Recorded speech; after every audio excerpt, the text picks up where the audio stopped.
അന്വേഷണ സംഘത്തിന് മുന്നിൽ ഹാജരാകാൻ ഹൈക്കോടതി നിർദ്ദേശിച്ച സമയം ഇന്ന് അവസാനിക്കാനിരിക്കെയാണ് കേസിലെ രണ്ടാം പ്രതി തങ്കമ്മ നെല്ലിയാനി കീഴടങ്ങിയത്. രാവിലെ 6:30 അഭിഭാഷകയ്ക്കൊപ്പം എത്തിയാണ് തങ്കമ്മ പേരാവൂർ സിഐക്ക് മുന്നിൽ ഹാജരായത്. അറസ്റ്റ് രേഖപ്പെടുത്തിയ ശേഷം ഇവരെ പോലീസ് പേരാവൂർ താലൂക്ക് ആശുപത്രിയിൽ വൈദ്യപരിശോധനയ്ക്ക് വിധേയയാക്കി. കേസിലെ ഒന്നാം പ്രതി റോബിൻ വടക്കഞ്ചേരിയെ സംരക്ഷിക്കാൻ എല്ലാ സഹായവും ചെയ്തത് തങ്കമ്മയാണെന്നാണ് അന്വേഷണ സംഘത്തിന്റെ കണ്ടെത്തൽ.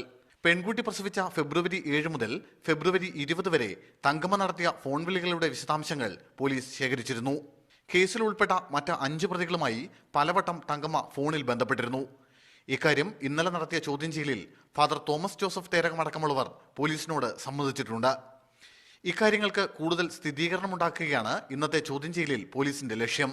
തുടർന്ന് ഉച്ചയ്ക്ക് ശേഷം തങ്കമ്മയെ തലശ്ശേരി പോക്സോ കോടതിയിൽ ഹാജരാക്കും. ഹൈക്കോടതി നിർദ്ദേശമുള്ളതിനാൽ ഇവർക്ക് കോടതി ജാമ്യം അനുവദിക്കാനാണ് സാധ്യത.